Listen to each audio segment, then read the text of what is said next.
dari Fakultas Ilmu Sosial dan Ilmu Budaya dari Prodi Ilmu Komunikasi kelas 3F. Sebelumnya dengan Bapak siapa saya bicara? Saya dengan Bapak Abdul Rahman. Saya dari satu perusahaan yang bergerak di bidang jasa restoran yang terletak di Jakarta. Dan saya posisi saat ini sebagai manajer operasional. Baik, sebelumnya perkenalkan saya Muhammad Dwi Pratama, kemudian dari rekan-rekan saya izinkan kami buat wawancara Bapak dan melontarkan beberapa pertanyaan ya Pak.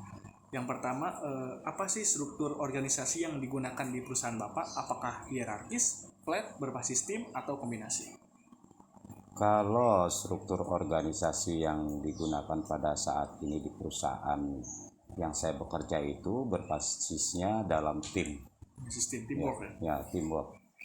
Artinya kita bekerja sama. Ya. Baik, selanjutnya ada bagaimana karyawan Bapak bersosialisasi di dalam perusahaan? Kayak apa yang dilakukan perusahaan untuk memastikan karyawan dapat menyesuaikan diri dengan budaya dan nilai perusahaan? Yang pastinya untuk karyawan sendiri tersebut ya, karena karyawan itu pada saat dia akan memasuki perusahaan itu, pertama sistemnya itu ada perekrutan. Nah, di dalam perekrutan tersebut pastinya akan ada wawancara, ya, interview, wawancara, tanya jawab. Pastinya di dalam interview tersebut kita akan menjelaskan pastinya yang pertama adalah mungkin akan bertanya dulu mengenai si karyawan tersebut.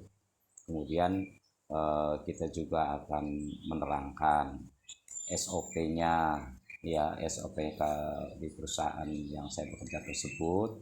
Kemudian juga akan memperkenalkan perusahaan yang saya bekerja tersebut terhadap karyawan, ya. Untuk si karyawan tersebut apabila memang sudah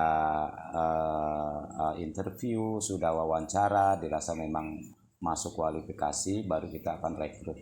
Dalam perekrutan tersebut akan ada sistem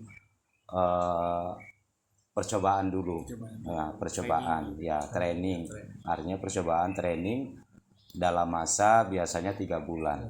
Ya. Setelah 3 bulan, kalau memang si karyawan tersebut masuk dalam kualifikasi, mereka akan direkrut, kemudian akan direkrut sebagai karyawan dengan sistem kontrak selama setahun. Nah, kemudian apabila memang sudah ada sistem kontrak dalam setahun tersebut, kita juga akan melakukan satu training, ya.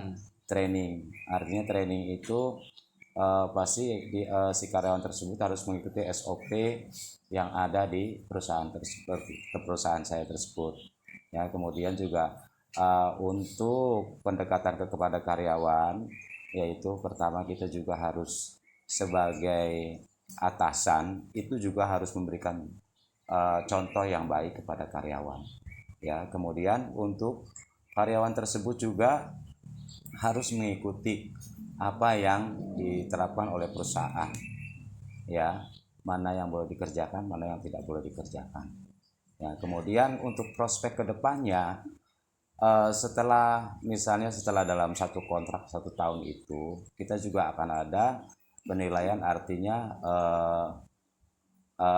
maksudnya kayak seperti review, ya, artinya tinjau ulang karyawan tersebut, ya, meninjau ulang bagaimana kinerja selama setahun.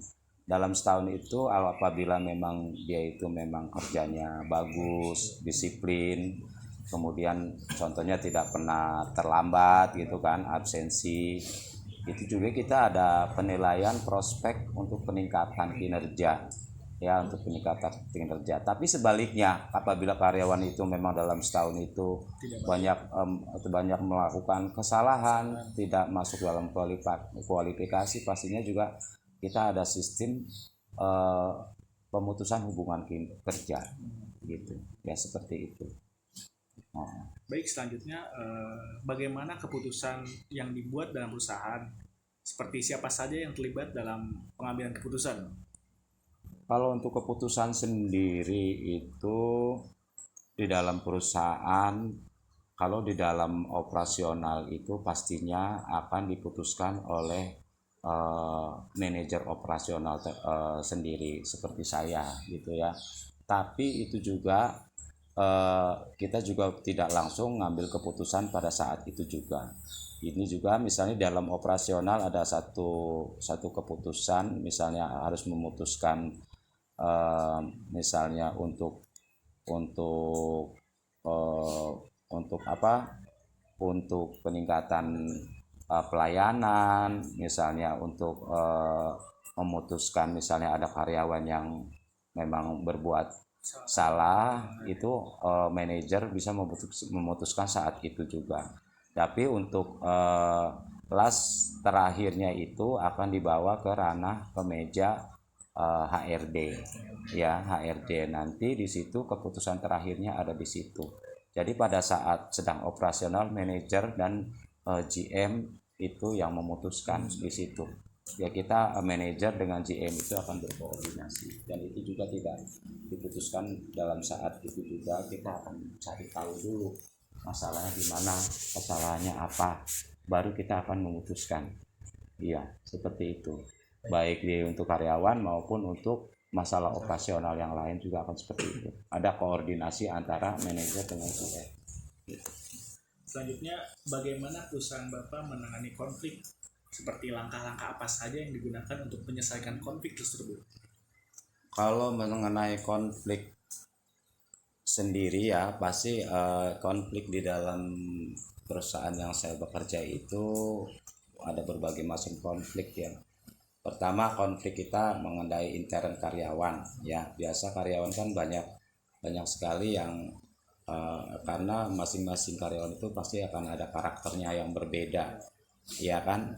Tapi di dalam menangani masalah konflik tersebut, kita ada sistem satu musyawarah. Di dalam musyawarah tersebut ya kita baru akan cari tahu masalahnya seperti apa, problemnya apa, baru mencari solusinya. Begitu juga dengan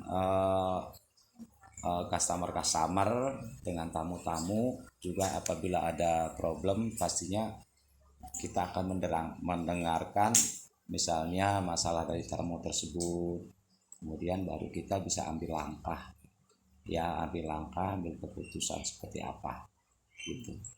Jadi nggak bisa langsung uh, main hakim sendiri, tidak, artinya tidak manusiawi kalau seperti itu. Pastinya setiap ada masalah itu akan cari tahu dulu solusinya seperti apa, masalahnya apa, kemudian mencari solusinya, jalan terbaiknya seperti apa. Kalau memang bisa diputuskan saat itu ya kita putuskan. Kalau memang masalahnya memang menyangkut berbagai macam instansi, biasanya kan ada kayak karyawan kan kadang ada yang anarki sampai apa seperti itu, baru ya kita terlibatkan juga instansi yang berkaitan gitu, seperti itu ya. Baik, selanjutnya bagaimana perusahaan Bapak merencanakan perubahan seperti memperkenalkan sistem baru atau proses baru?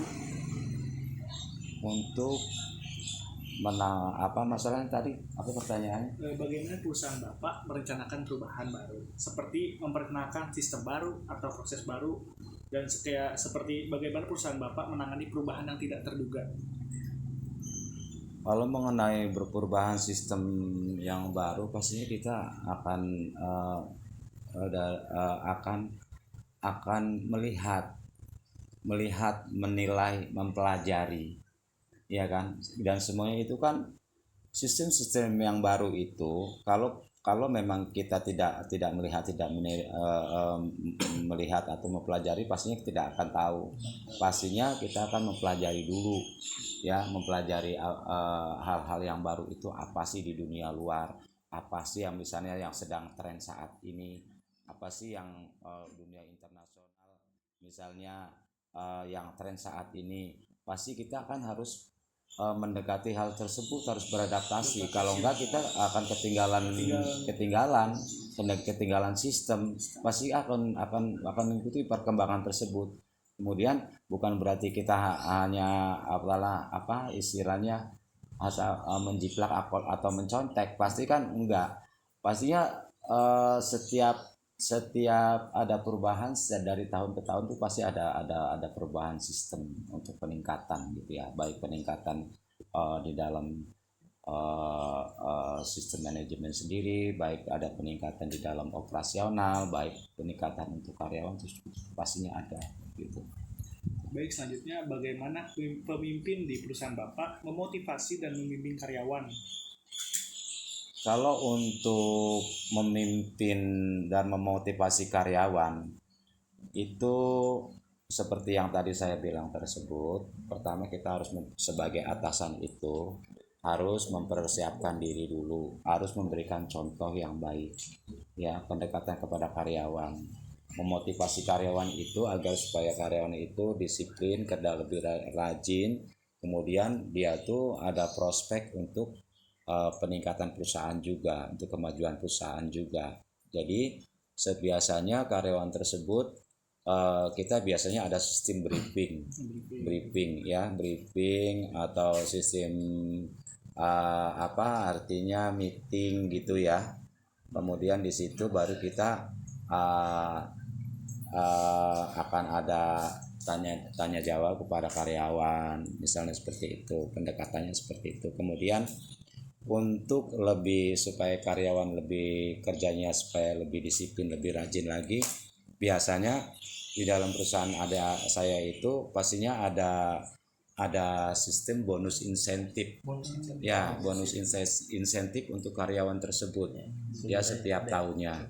Dan itu biasanya kita akan menilai juga dari masing-masing karyawan, itu ada sistem poin. Misalnya kalau dia memang kadang-kadang kan karyawan itu ada yang sering sakit-sakitan, misalnya ada yang disiplin, ada yang kurang disiplin, ada yang kerjanya itu hanya flat begitu-gitu aja, nggak ada kemajuan, ada yang si karyawan tersebut memang udah disiplin, rajin, udah itu dia selalu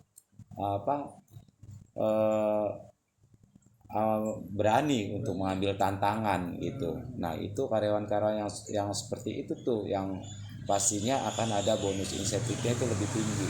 Tapi untuk yang lain-lain juga tetap agar supaya mereka itu kerjanya lebih meningkat lagi, ada bonus-bonus insentif. Tapi sistemnya itu pastinya ada level. Ada yang memang the best karyawan pastinya akan lebih tinggi, bonusnya akan lebih bagus gitu. Kalau yang low banyak masalah ya pastinya dia juga dikasih bonus tapi sedikit aja gitu. Jadi gitu, seperti itu.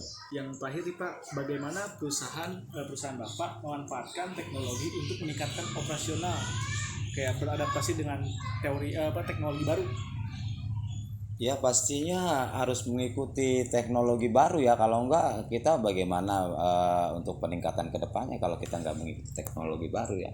Kayak misalnya sekarang kan ada dunia media sosial itu, misalnya ada Instagram, ada WeChat, ada TikTok, ada apa. Pasti kan itu untuk misalnya untuk untuk memperkenalkan perusahaan saya tersebut, kemudian untuk mempromosikan produk-produk saya kan ya harus melalui itu juga, karena sekarang kan dunia medsos sudah banyak sekali ya. Kita harus mengikuti perkembangan teknologi tersebut, yaitu untuk misalnya untuk memperkenalkan restoran saya ya, tempat saya bekerja. Kemudian untuk di dalam sistem teknologinya juga kita harus mengikuti juga teknologi yang lebih berkembang.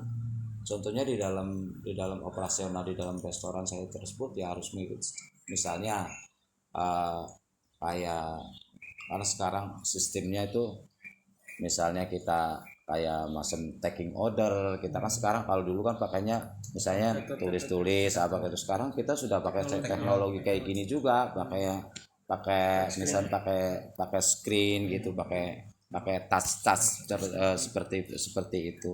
Kalau dulu kan sistemnya kan manual, tulis, sekarang kan tinggal ya sistem komputer semuanya. dan itu pun komputer tersebut ya dari tahun ke tahun juga pasti akan ada peningkatan, karena kan biasanya dari tahun ke tahun ada spek yang lebih tinggi juga, kita harus mengikuti. Sekarang kan teknologi lebih canggih itu hampir semuanya itu di dalam industri itu kayak ada sistem-sistem penggunaan seperti robot apa segala macam itu kan, supaya apa meminimis di dalam operasional gitu agar lebih efektif lagi. Pasti aku mengikuti perkembangan teknologi tersebut gitu ya. Baik, selesai sudah Pak pertanyaannya. Sebelumnya terima kasih atas waktunya udah mau diwawancara. Baik, Sama-sama. cukup sekian dari kelompok kami. Wassalamualaikum warahmatullahi wabarakatuh. Waalaikumsalam.